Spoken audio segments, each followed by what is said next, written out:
Special education, hearing impairment and visual impairment and intellectual disabilities of the Department of the Faculty of Special Education, Dr. Shakuntala Mishra, National Rehabilitation University and other university and colleges running the B.Ed Special Education courses.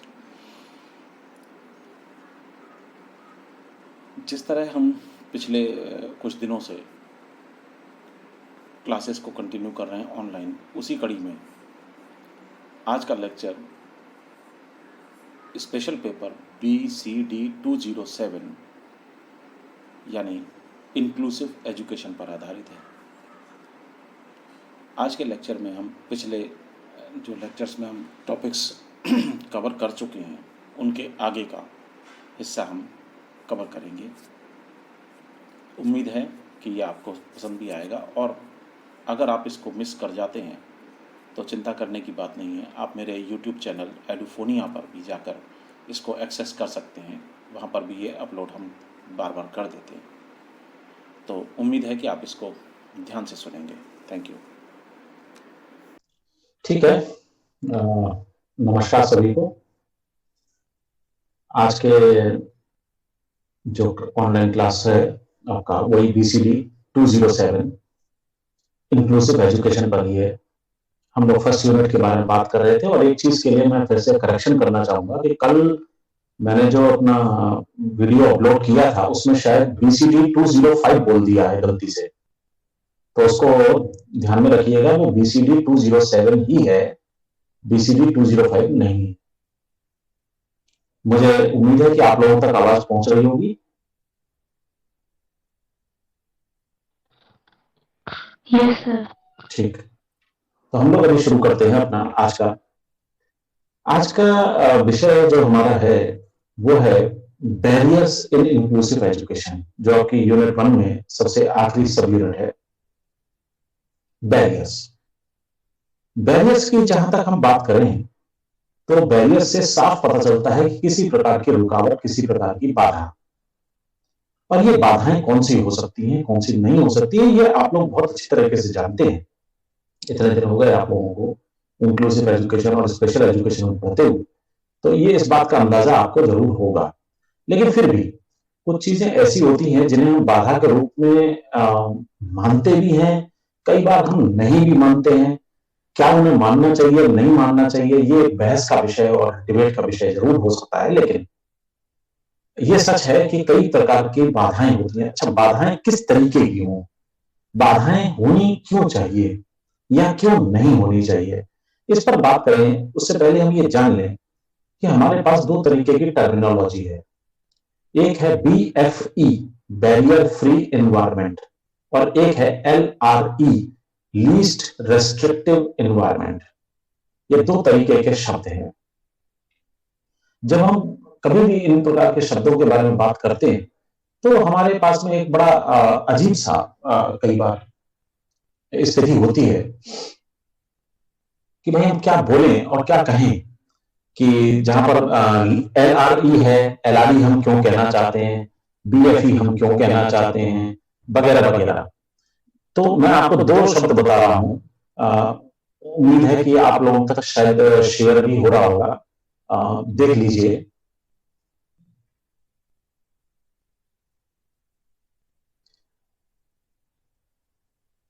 दिखाई दे रहा है शायद? Yes sir, yes sir. दिखाई दे गया ना? तो हम एक शब्द इस्तेमाल कर रहे हैं LRE और दूसरा हम शब्द कर रहे हैं BFE। आप LRE को अगर देखेंगे तो LRE है आपका least restrictive environment.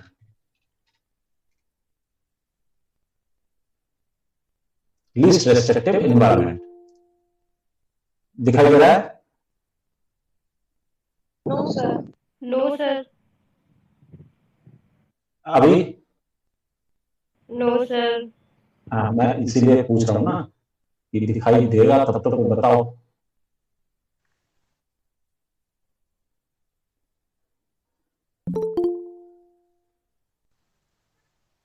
Sir screen share करिए तो दिखेगा। वो बेटा कर रहा हूँ, स्क्रीन शेयर ही कर रहा हूँ। स्क्रीन शेयर ही किया है।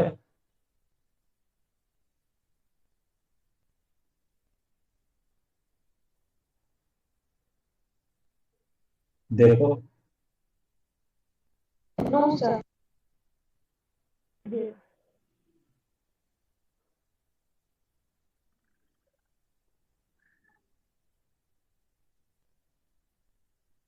एक मिनट रुको।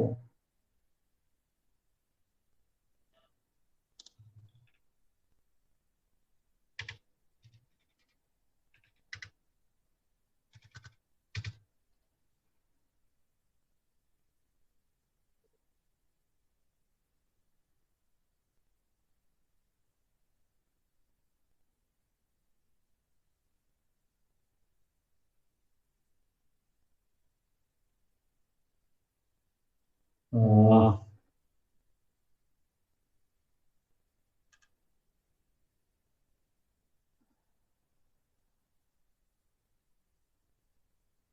दिखाई तो देना चाहिए अब। सर नहीं दिखाई दे रहा। हम्म,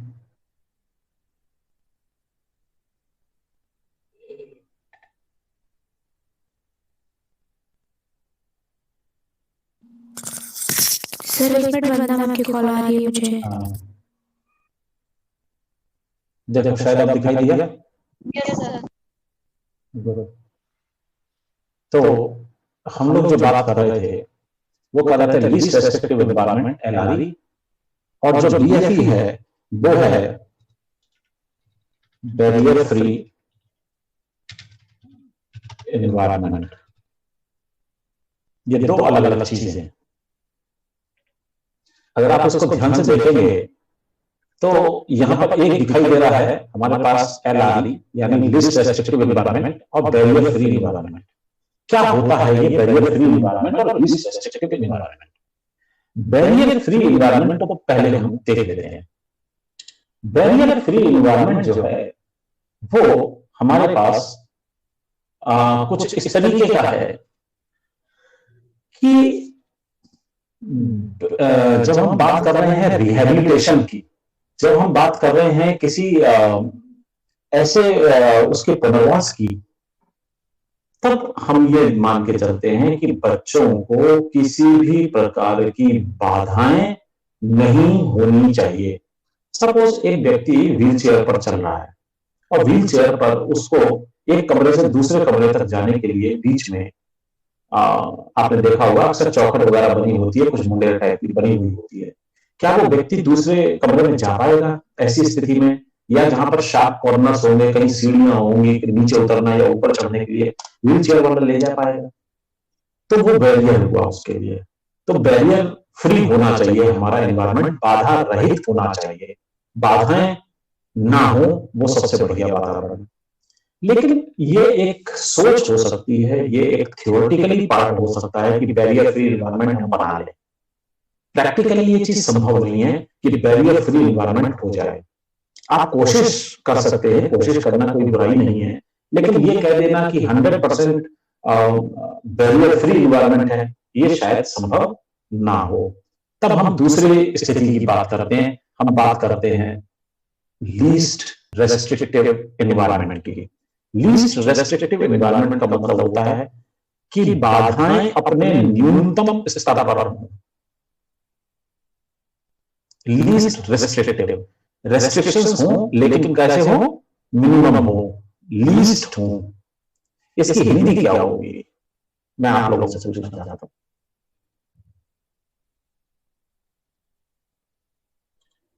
इस वाले की तो हिंदी जो मैंने आपको बताई थी कि यह है बाधा रहित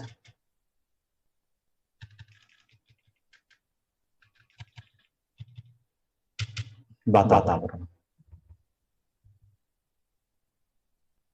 इस वाले की हिंदी बताइए LRE की, बताइए भाई। आप लोगों तक मेरी आवाज नहीं पहुंच रही है इसका मतलब?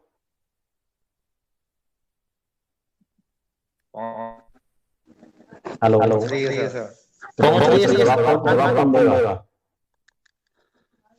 मैं दीवारों को पढ़ा रहा हूं क्या?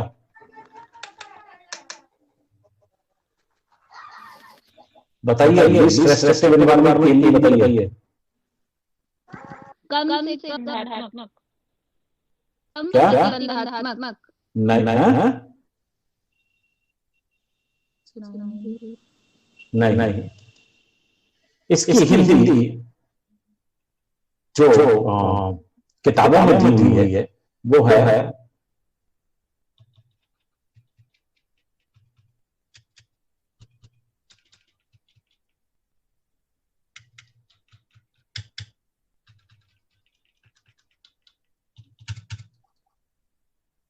किताबों में जो दी हुई है वो ये दी हुई है न्यूनतम बाधा रहित वातावरण।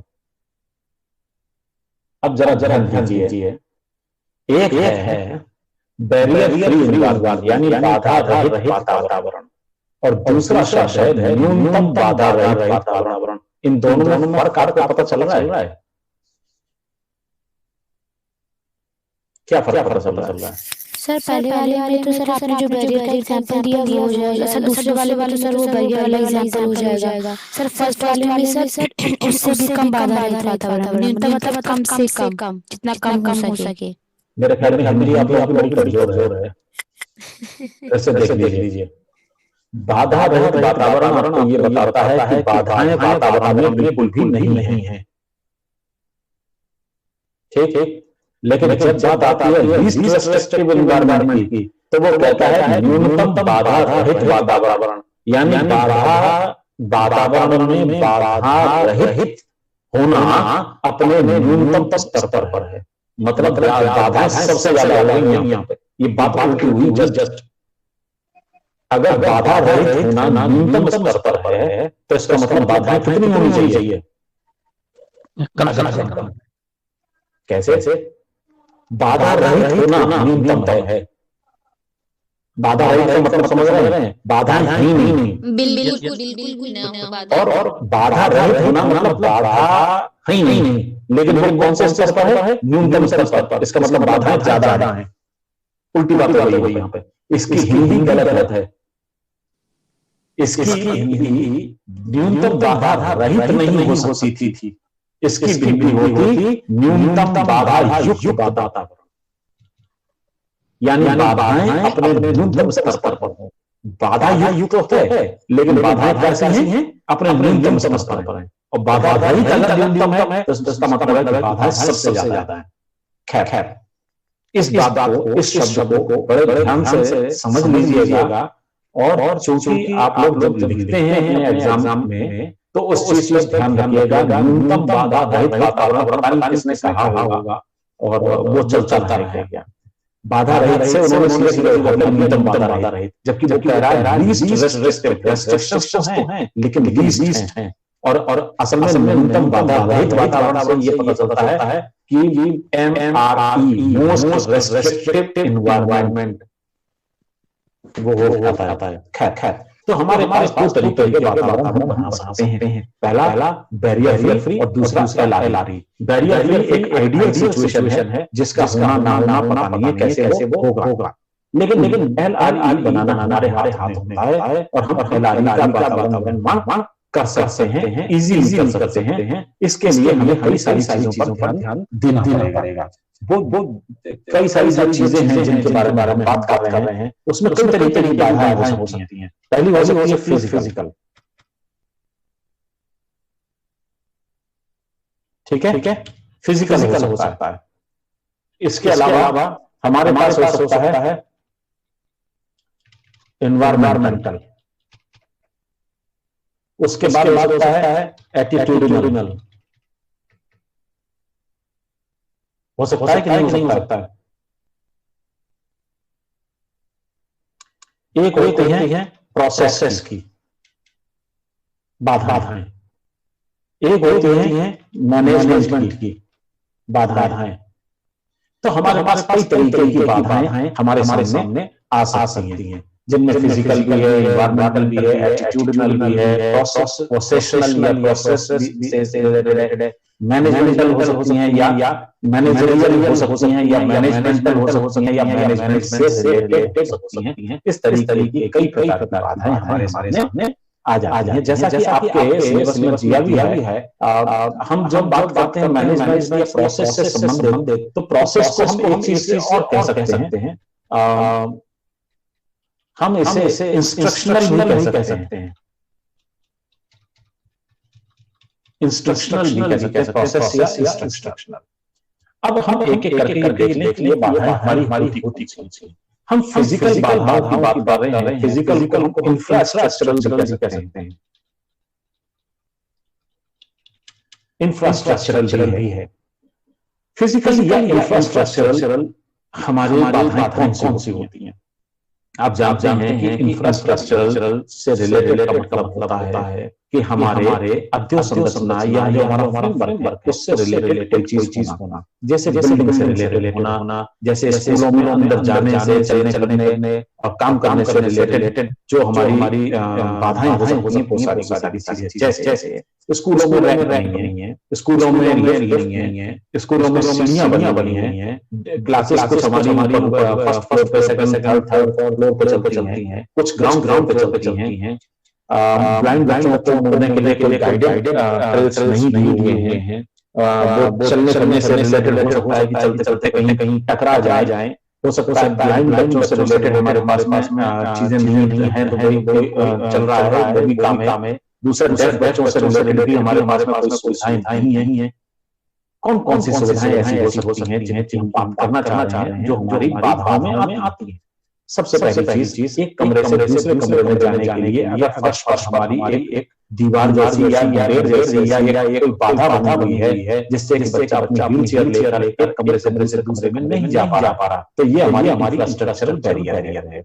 अगर कोई क्लासेस ऊपर चलती है फर्स्ट या सेकंड थर्ड फ्लोर पे और कुछ चलती है नीचे ग्राउंड पे, बार चढ़ना उतरना ये संभव नहीं होगा किसी भी व्यक्ति के लिए, खास तौर पे चाहे ब्लाइंड बच्चे हों और चाहे फिजिकली या एकेडमिकली हैंडिकैप हों या डिसेबिलिटी से रिलेटेड हो, तो बड़ा मुश्किल उनके लिए हो जाएगा। तीसरी चीज ये है कि उनको बैठने के लिए कमरे के अंदर इतनी ठसाठस भरी हुई जो हमारी बेंचें कुर्सियां वगैरह हैं, वो इतनी क्लब हैं कि अगर बच्चा अपनी व्हीलचेयर लेकर अंदर आ रहा है या ट्राइसाइकिल लेकर अंदर आ रहा है तो अंदर आ ही नहीं सकता। ये भी हमारी एक इंफ्रास्ट्रक्चर आती है। बिल्डिंग कुछ इस तरीके से बनी हुई है जहां पर इतनी इकोज हो रही है, साउंड इतनी इको कर रही है कि हियरिंग एड लगाने के बावजूद बच्चे के हियरिंग एड इतनी इको आ जाएगी, क्लास में क्या बोला जा रहा है कुछ समझ में नहीं आएगा। ये सारी इंफ्रास्ट्रक्चरल या फिजिकल बैरियर्स कहलाते हैं।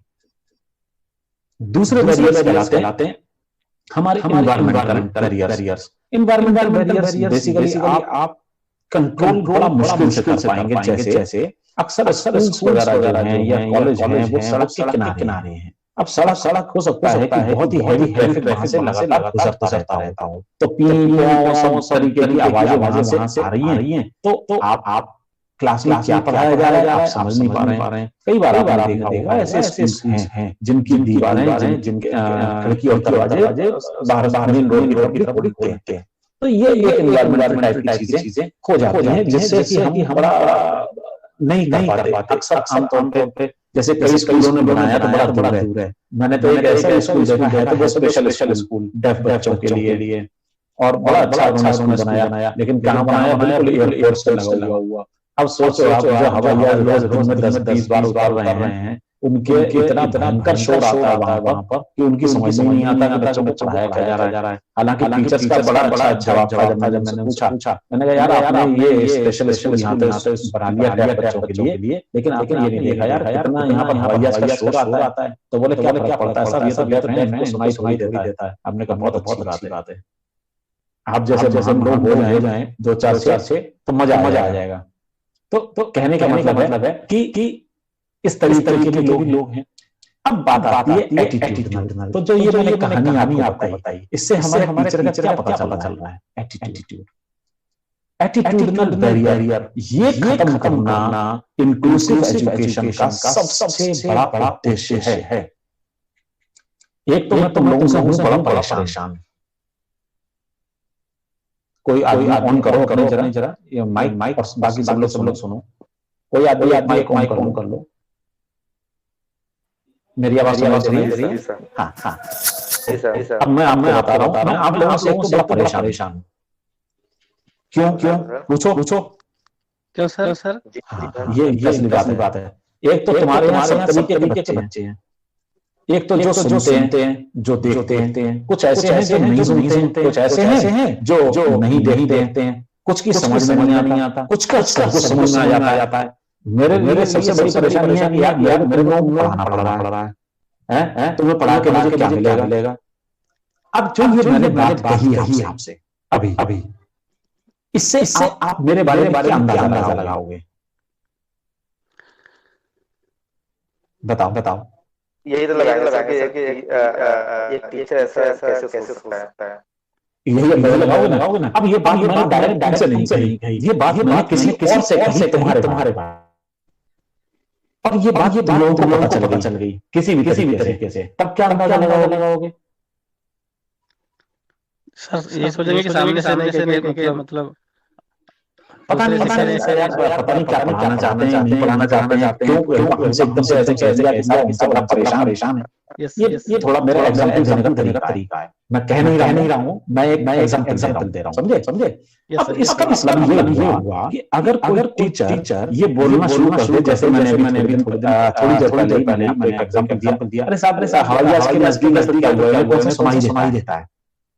ठीक, ये बताता है उस टीचर का कंसर्न कितना है बच्चों के प्रति। अरे यार क्या मिल जाएगा, चला बनना है।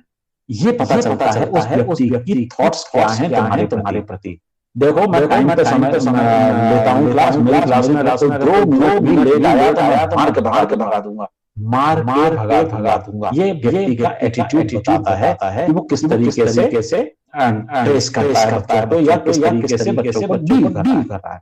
वो बच्चे चाहे छोटे बच्चे हो, चाहे बड़े हो, चाहे यूनिवर्सिटी के लिए क्यों ना हो, आप सारे के सारे टीचर ट्रेनिंग के लिए आए हैं। और मैं आप लोगों को बताऊं तो कुछ नहीं, लेकिन ये बता दूं कि आपकी गलती क्या है। क्या ये एटीट्यूड सही होगा एक टीचर ट्रेनिंग में? ये गलत है, ये गलत है, ऐसा नहीं, ये सब गलत करके लाओ, जाओ करके लाओ। अरे भैया करके लाएं, क्या इसको ठीक कैसे करें ये तो बता दो। क्योंकि जो उसे आता था वो लिख लाया, और आपको आता है ये गलत है, बताओ कि उसका ठीक कैसे होगा। ये गलत है, ऐसे करोगे तो ये ठीक होगा। सही है। यस सर, ये सॉल्यूशन बताया बगैर सॉल्यूशन बताए केवल प्रॉब्लम्स को हाईलाइट देना, ये भी एटीट्यूडिनल बैरियर है। हम जब बच्चों के सामने बात कर रहे हैं, क्लास में पढ़ा रहा हूँ, कोई बीच में बोलेगा नहीं, कोई सवाल पूछेगा नहीं, फालतू की बकवास मुझे पसंद नहीं, कोई बीच में बोलेगा नहीं। मैं पढ़ा रहा हूँ, ध्यान से सुनना। आपने रामायण सुनी, मैंने रामायण दी, वो 40 मिनट खत्म हो गए। 40 मिनट होने के बाद जब मैं आया तो आपने तो सवाल नहीं पूछा। अब बाद में सवाल पूछना, यार ये वाला सवाल था, लेकिन सर बड़े कड़क दिख रहे हैं यार, कैसे इनसे सवाल बताते तो कुछ है नहीं। अच्छा बात क्लास में पूछ लिया सर, आप क्लास में पढ़ा रहे थे सर, ये सवाल था तो क्लास में पूछा, मैंने बताने के लिए यहाँ से। ये जो चीज है ये क्या है? ये एक व्यक्ति के एटीट्यूड को बताती है। एटीट्यूडिनल बैरियर्स सबसे बड़े बैरियर्स हैं। अगर आप डिसेबिलिटीज में या दिव्यांगता के क्षेत्र में काम कर रहे हैं और मान लीजिए नहीं भी कर रहे हैं, आप किसी भी क्षेत्र में काम कर रहे हैं, लेकिन जिन लोगों के साथ आप काम कर रहे हैं उनके प्रति आपका व्यवहार, आपकी सोच, आपके आदर्श कैसे हैं, आपकी नैतिकता क्या है, इन सब चीजों को अगर आप नहीं रख रहे हो तो खासतौर टीचर ट्रेनिंग में तो आप काम नहीं कर पाओगे और करना भी नहीं चाहिए मेरे हिसाब से। एटीट्यूड अगर आपका टीचर अपने स्टूडेंट्स के एज ए टीचर कन्फ्रंट वाला है, एक दूसरे को काटने वाला है, परेशान करने वाला है, तो देखो ये सब चीज नहीं चल सकती है टीचर के लिए। खास में आप लोग टीचर ट्रेनिंग हो, इसलिए मेनली मैं आपको इस चीज के बारे में बताऊंगा। मैं स्पेशल एजुकेशन पढ़ा रहा हूँ आपको, मैं ये पढ़ा रहा हूँ टीचर में किस तरीके के एटीट्यूड स्पेशल एजुकेशन और काम करते समय होना चाहिए। तीसरा होता है इंस्ट्रक्शनल यानी प्रोसेशनल यानी प्रोसेस से रिलेटेड इंस्ट्रक्शनल टाइप का जो बैरियर्स है वो कौन से। ये बैरियर्स लगभग वैसे वाले हैं। मैं अभी जो आप लोगों को पढ़ा रहा हूँ, एक ऑनलाइन क्लास ले रहा हूँ, मैं इसके रिकॉर्डिंग बिल्कुल नहीं दूंगा आपको। अब ये पढ़ाते समय मेरे आपके सामने दो स्थितियां हैं। मान लीजिए हमारे पास आज 15 जीबी नहीं जुड़ी हैं, ठीक मान लेते हैं, तो हमारे सामने कई तरीके की दिक्कतें पैदा होंगी। पहला ये है कि मैं जो बता रहा हूँ वो सुन तो सभी रहे सिवाय बच्चों के, वो सुन नहीं पा रहे हैं, लेकिन ब्लाइंड बच्चे तो देख रहे हैं, समझ भी रहे हैं, सुन भी रहे हैं, लेकिन साथ में मैंने कोई और स्लाइड को शेयर किया आपके साथ। अब डेफ बच्चे देख तो पा रहे हैं, लेकिन ब्लाइंड बच्चे देख नहीं पा रहे हैं। और जो डेफ और ब्लाइंड दोनों नहीं है वो देख भी रहे हैं, सुन भी रहे हैं, सब प्रोसेस भी आ रहा है, लेकिन हो सकता है उनके बाद में कुछ क्वेश्चंस भी मैं उन क्वेश्चंस को अभी नहीं कर रहा हूँ। उसके बाद में मैंने क्लास किया, मैंने कर दिया, मैंने कहीं तो आपको रिकॉर्डिंग नहीं देनी, कहीं पे आपको वीडियो नहीं देना, क्या होगा। तो जो लोग दोनों रहे हैं उनकी समझ में चाहे कच्चा पक्का जैसा भी आए लेकिन आ जाएगा। ब्लाइंड बच्चों के साथ में दिक्कत ये होगी कि दिखाया क्या ये तो पता नहीं है। हाँ, सुन के तो समझ में आ गया, भगवान जाने सुन के भी कितना समझ में आया कितना नहीं, ये तो अलग बात है। हो सकता है मेरी आवाज अच्छी ना हो सकता है कि मेरा आवाज टूटी हो सकता है कि मैं इतना तेजी के साथ बताऊं कि आप समझ में नहीं आए, ये भी हो सकता है। या मैं धीमी गति का समाचार हूँ, देखो जो भी मैं समझा वगैरह, है ना। बच्चों के उनके तो कुछ भी नहीं समझ में आने वाला। क्योंकि जो मैं दिखा रहा हूँ शब्द तो हैं, लेकिन उन शब्दों के क्या होंगे, उसके पीछे कहानी क्या है वो भी उनकी समझ में नहीं आ रहा। ऑडियो उनके लिए है, बेकार हो गया। यानी हमारा जो इंस्ट्रक्शन का तरीका है वो गलत हुआ। वो कहीं ना कहीं उसमें कमी है। कोई भी व्यक्ति उसको समझने में उससे एक तारतम्य बनाने में बाधा महसूस कर रहा है। तो हम करें क्या? हमारा काम ये होना चाहिए कि हमारी क्लास में कितने प्रकार की दिव्यांगताओं वाले बच्चे हैं, उनको हम आइडेंटिफाई करने के बाद अपना इंस्ट्रक्शन उसी तरीके से दें जिस तरीके से बच्चों को समझ में आ जाए। जैसे हम ऑडियो हैं, विजुअल भी हैं, या ऑडियो विजुअल दोनों हैं, या काइनेस्थेटिक भी है।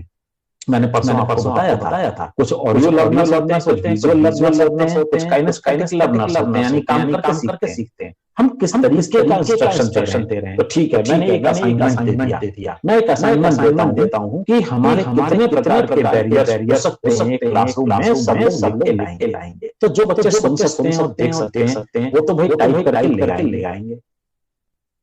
जो बच्चे सुन नहीं सकते वो टाइप तो कर लाएंगे, लेकिन समझ में कुछ नहीं आएगा, टेस्ट करके लाएं, या किसी देख जो करते हैं उतार दें।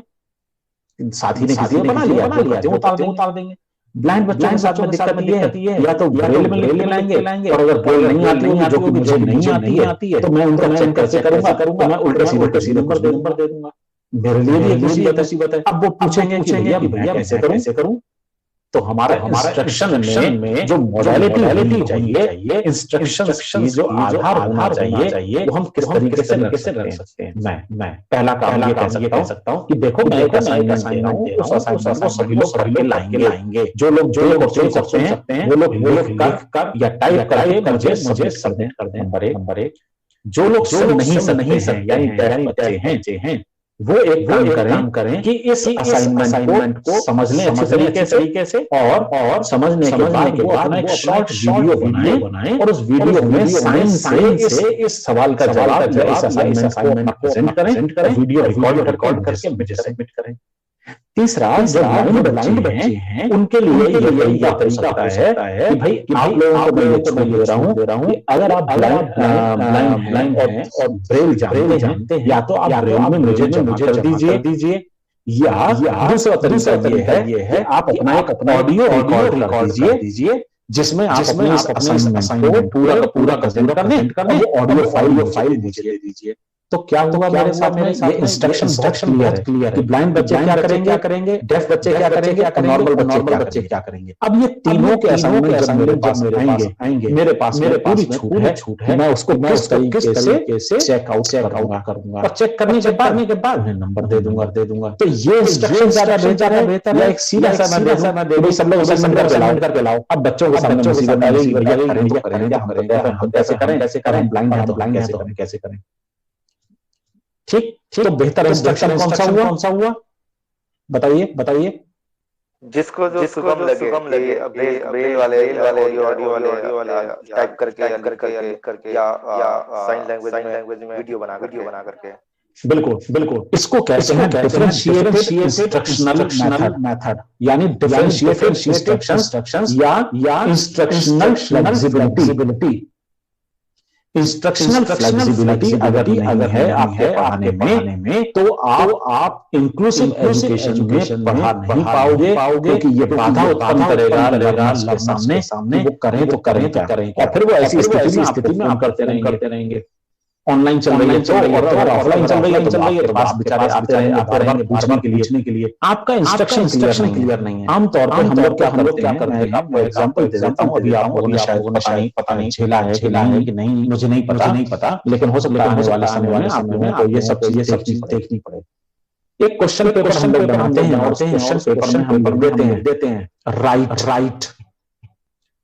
एक दिया हुआ लिखिए नंबर एक फलाना ढलाना ABCD 4-5 तरीके के हमने सवाल दे दिए। मैं ये नहीं बता रहा हूं कि लिखिए तो ठीक है, लेकिन करना क्या है, ये इंस्ट्रक्शन क्लियर नहीं। लिखिए का मतलब क्या है, क्या लिखिए हमें बताना चाहिए था कि संक्षिप्त टिप्पणी लिखिए, टिप्पणी लिखिए या परिभाषित कीजिए या व्याख्या कीजिए या समझाइए या चर्चा कीजिए, डिस्कस कीजिए, है ना। इस तरीके से एनालिस्ट कीजिए क्या करना चाह रहे हैं। ये इंस्ट्रक्शन अगर आपने क्लियर नहीं किया तो कोई भी नहीं समझ सकता। कोई बोल रहा था बीच में? मेरा हाँ जी सर, आपकी आवाज नहीं मिलती है। कट के आ रही है। अब आ रही है। हेलो हाँ सर, आवाज सही बेटा आवाज क्लियर ही होगी, लेकिन हो सकता है कि तुम्हारी तरफ नेटवर्क का होगा। मेरे वहाँ ही है। कोई बात नहीं। तो इंस्ट्रक्शन का मसला ये है कि इंस्ट्रक्शन बिल्कुल क्लियर होना चाहिए। अगर आप बच्चों को कोई सवाल हल करने को देते हैं तो उस हल करने के लिए क्या करना है ये क्लियर होना चाहिए, बिल्कुल स्पष्ट तौर पर होना चाहिए। इसकी व्याख्या कीजिए, इसका ये कीजिए, इस पर चर्चा कीजिए, इसको सूचीबद्ध कीजिए, इसको समझाइए, परिभाषित वगैरह। ये सब बातें बहुत क्लियर होनी चाहिए। तो इंस्ट्रक्शन की बाधा भी हमारी क्लासेस में बहुत बड़ी बाधा है। और सबसे बड़ी बात नेक्स्ट आती है मैनेजमेंट से रिलेटेड बाधाएं। मैनेजमेंट से रिलेटेड बाधाओं का मतलब है ये ऐसी चीजें जिसमें आपके पास रिसोर्सेस या तो है नहीं, और अगर है तो उनका प्रबंधन ठीक तरीके से नहीं हो रहा। जैसे ब्लैक बोर्ड काम नहीं कर रहे, और अगर कर भी रहे हैं, मान लीजिए आपने कई स्कूलों में देखा होगा तो आगे के में देखिएगा ऐसे कई सारे स्कूलों में ब्लैक बोर्ड्स हैं जो नाम मात्र के तो ब्लैक बोर्ड हैं, लेकिन वो एक्चुअली व्हाइट वाले कहीं भी नहीं बचे।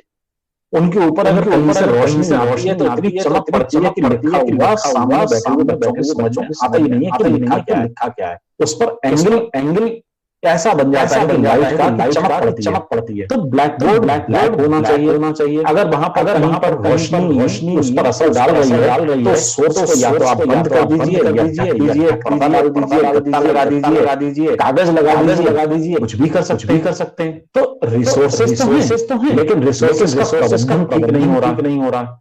लाइट या तो बिल्कुल नहीं आ रही है, या इतनी पड़ रही है कुछ नहीं दे रहा, या तो हवा इंतजाम बिल्कुल नहीं है, या इतनी हवा है गर्मी के मारे इतनी तेज हवा चल रही है। तब आप क्या करेंगे? तीसरी चीज ब्लैक बोर्ड है ही नहीं, व्हाइट बोर्ड है ही नहीं, प्रोजेक्टर है ही नहीं, या जो आपके और बैरियर्स जैसे बैठने की जगह नहीं है, कमरे छोटे हैं जहां पर बैठा सकते। नॉर्मल बच्चों के लिए क्लासेस ग्राउंड फ्लोर पे चल रही हैं, विकलांग बच्चों के लिए क्लासेस चला रहे हो सेकंड फ्लोर पे। तो ये भी कुछ प्रबंधन से रिलेटेड है, जबकि हम इन्हें बड़े इत्मीनान से आराम से मैनेज कर सकते। नॉर्मल बच्चों की क्लासेस हम क्लासेस कर दें, और जो हमारे फिजिकल डिसेबिलिटीज हैं उनके बच्चों के लिए हम क्लासेस ग्राउंड कर सकते हैं। केवल हमें शिफ्टिंग करनी होगी।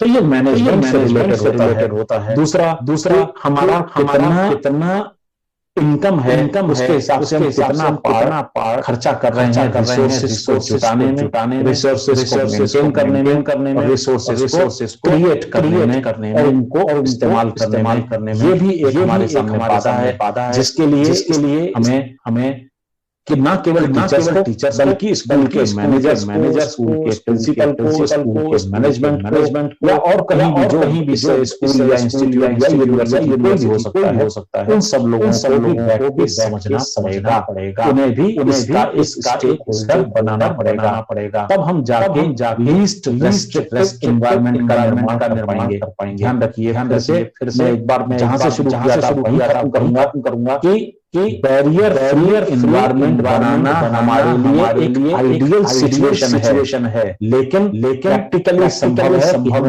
लीस्ट रेस्ट्रिक्टिव एनवायरनमेंट का इस्तेमाल कर लें।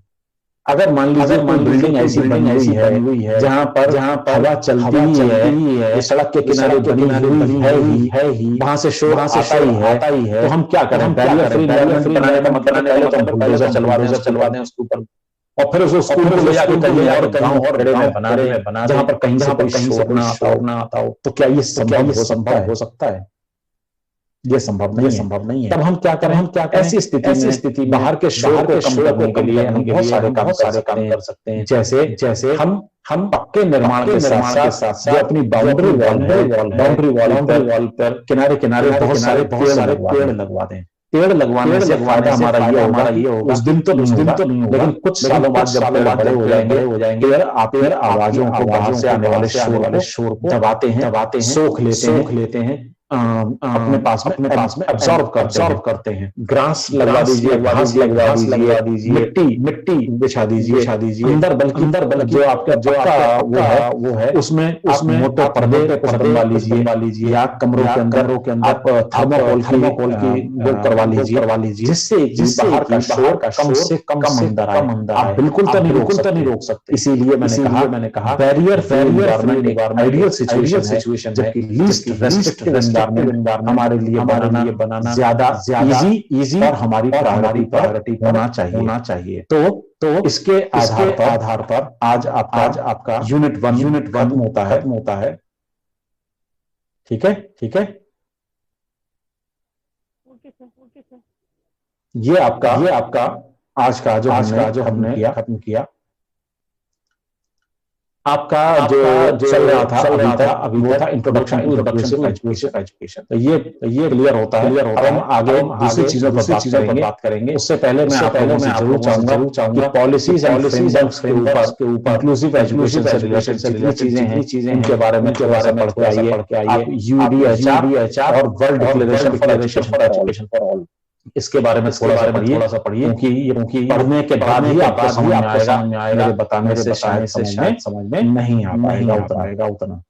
खैर ठीक है। किसी को कोई सवाल पूछना है?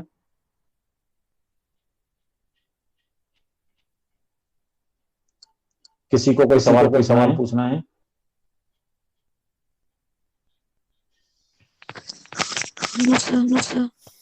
नहीं। गुड। वंदना जी कोई बच्चे कोई सवाल पूछ रहे हैं क्या? बच्चे कुछ पूछ रहे हैं? नहीं सर, बच्चे कुछ नहीं पूछ। ठीक है। तो आज का हम खत्म करते हैं। ठीक है। कोई और सवाल आएगा मैं इसको अपलोड कर दूंगा आपके जो मैंने कल आपने बताया मेरा चैनल है एडिफोनिया, उसके ऊपर मैं अपलोड कर दूंगा। आप लोग इसको रिकॉर्डिंग को देख सकते हैं। सर फर्स्ट क्लास की रिकॉर्डिंग हो पाएगी वो सर? डाल दी, वो पहले वाले थोड़ा सा नहीं डाल पाया क्योंकि वो मेरे पास रिकॉर्डिंग नहीं थी। अगर किसी के पास हो तो मेरे को टेप के साथ में रिकॉर्डिंग में भेज दीजिए। अगर ऑडियो भी होगा तो मैं ऑडियो भी डाल दूंगा। Yes sir, yes sir, yes sir. ठीक है, ठीक है, ठीक। Yes sir, thank you. Thank you sir, thank you sir.